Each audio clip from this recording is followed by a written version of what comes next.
Quando pensamos no cinema de George Miller, normalmente o associamos à franquia Mad Max e seu rico universo distópico, mas há muito mais a ser explorado em sua filmografia. Nascido em 3 de março de 1945 na cidade de Chinchilla, na região de Queensland, na Austrália, George Miller começou sua caminhada no cinema no início da década de 70, enquanto estudava medicina na Universidade de New South Wales. Ele e seu irmão gêmeo John produziram em 1971 o curta-metragem St. Vincent's Review Film, ganhando uma competição local, cujo prêmio foi a participação em uma oficina de cinema. Lá, Miller conheceu Byron Kennedy e os dois fizeram o aclamado curta-metragem Violence in the Cinema Part 1. Depois de completar sua residência médica em 1972, Miller trabalhou como médico enquanto continuava a fazer curta-metragens com Kennedy. Nesse período, os dois desenvolveram a história de Mad Max, filme diretamente responsável por colocar o cinema australiano definitivamente no mapa cinematográfico mundial, além de revelar o ator Mel Gibson. O sucesso foi instantâneo e, a partir daí, Miller passou a se dedicar exclusivamente ao cinema. Mad Max teve um lançamento discreto em 12 de abril de 1979 na Austrália.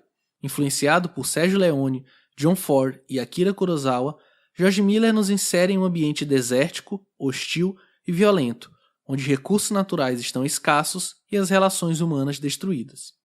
Inicialmente, Mad Max não seria uma distopia, mas devido ao baixo orçamento, foi necessário pensar em cenários que não exigissem despesas com cenografia. Isto fica bem evidente na introdução do segundo filme, onde, enfim, o futuro distópico é apresentado. Mas voltemos para o primeiro filme. George Miller, desde seu primeiro longa, propõe um cinema que privilegia o imagético. O uso de efeitos práticos contribui para uma textura visual e visceral, com capotagens e explosões com o máximo de realismo. Com total domínio dos enquadramentos, Miller brinca com a câmera, aproximando a imagem em closes para destacar reações e afastando-a para explorar o espaço e a mise-en-scène. De ritmo compassado, Mad Max apresenta o surgimento de um herói que ainda tinha muito que amadurecer. É uma obra sobre construção de um mito, de uma história que atravessaria gerações e renovaria a forma como se produz filmes de ação. 2 anos depois, Miller lança sua continuação, Mad Max 2 A Caçada Continua, de 1981, que enfim alça a carreira do diretor a outros países. Inicialmente, Mad Max 2 foi lançado nos Estados Unidos como The Road Warrior, haja visto o desconhecimento de parte do público da existência de um filme antecessor. Mas logo, ambas as obras passaram a ser conhecidas.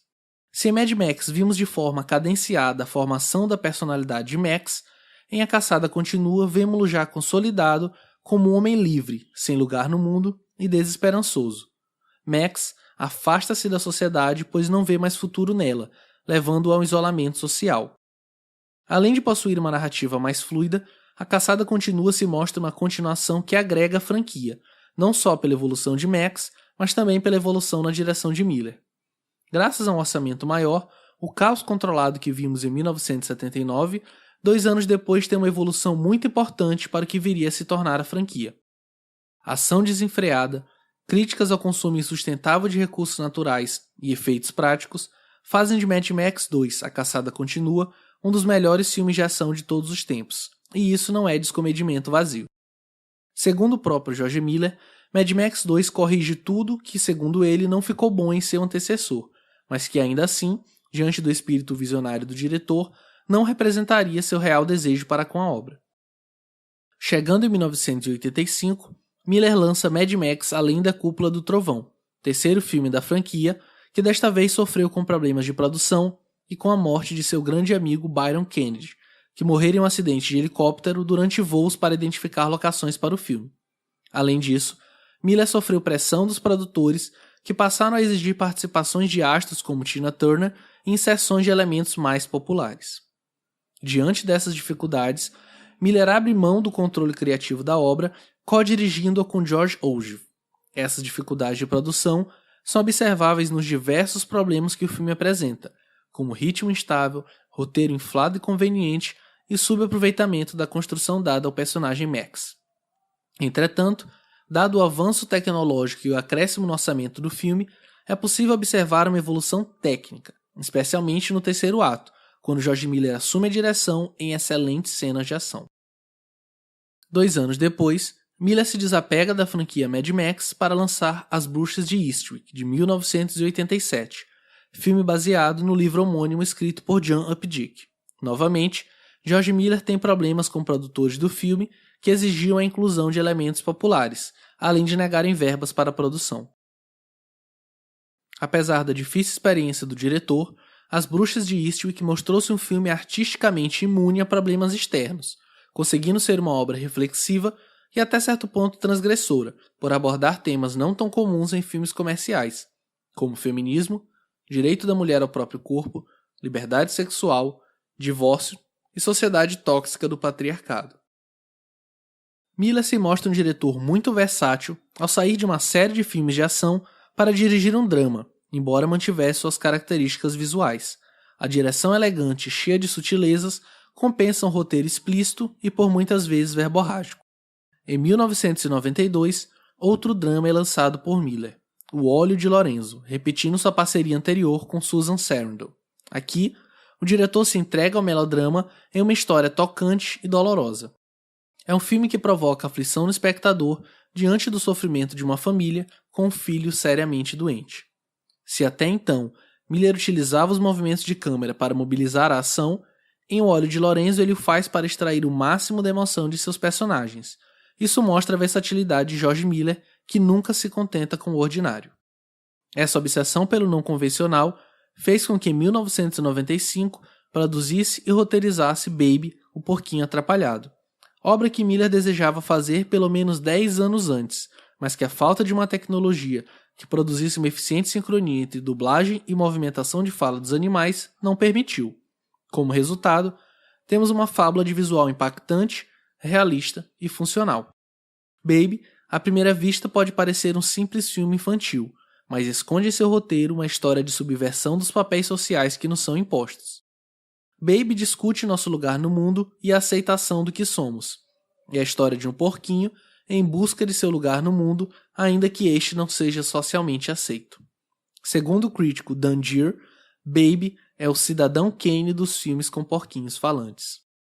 O filme ganhou o Oscar de melhores efeitos especiais e conseguiu inclusive uma indicação para melhor filme, o que mostra a força dessa subversiva obra.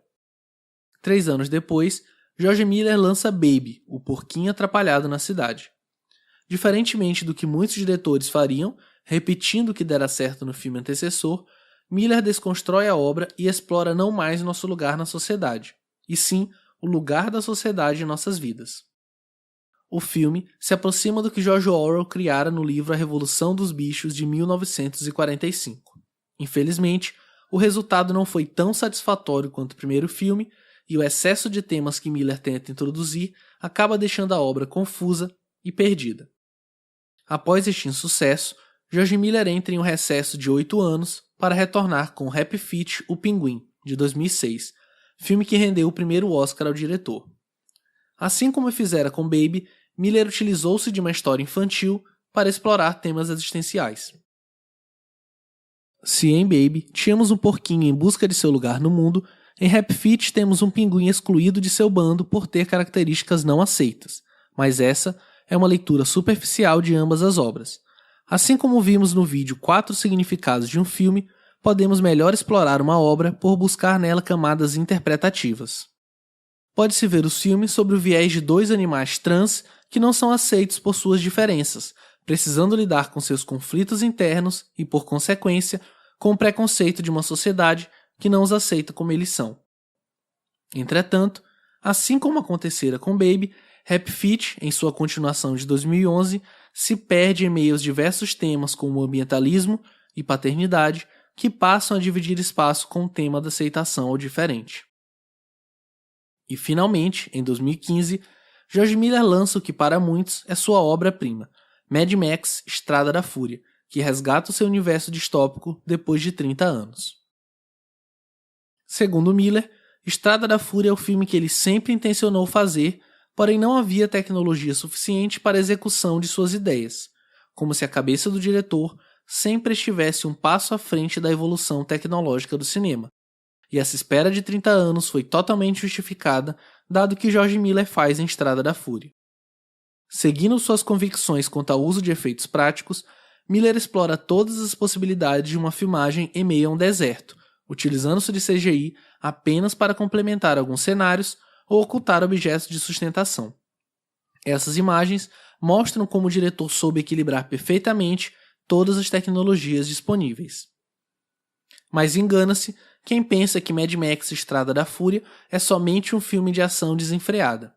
Nunca devemos observar as obras de George Miller apenas pela superfície, pois há sempre um tema poderoso implícito em seus roteiros, e não seria diferente com Estrada da Fúria. Empoderamento feminino, cultuação a deuses, direito da mulher sobre o próprio corpo, detenção dos meios de produção, deterioração do meio ambiente e luta de classes são alguns dos temas abordados na obra e, diferente do que acontece com Happy Feet 2, há uma harmonia entre todos eles. Mad Max, Estrada da Fúria, sintetiza todos os elementos encontrados no cinema de George Miller: controle do caos, exploração da mise-en-scène, subversão nos temas abordados, pleno uso das tecnologias e poder das imagens. É um cinema que não se acomoda nas conveniências de gênero, nem se apega a um saudosismo retrógrado. Miller consegue fazer um cinema que reverencia diretores clássicos ao privilegiar as imagens, sem nunca deixar de olhar para a nossa sociedade atual e também para aquela que ainda está por vir. Visionário, subversivo, inovador e autêntico, George Miller é um diretor que, mesmo aos 73 anos de idade, ainda está muito à frente do nosso tempo. Este ensaio fica por aqui. Se você quiser conhecer mais sobre o cinema de George Miller, temos um podcast inteiro dedicado ao diretor. O link estará na descrição, não deixe de conferir. Esperamos que tenham gostado deste vídeo. Não se esqueçam de compartilhá-lo em suas redes sociais para que mais pessoas conheçam esse cinema de subversão que vai muito além de Mad Max. Deixem nos comentários que outros diretores vocês gostariam que fossem analisados aqui no canal e lá no podcast Plano Sequência. Um forte abraço e até a próxima.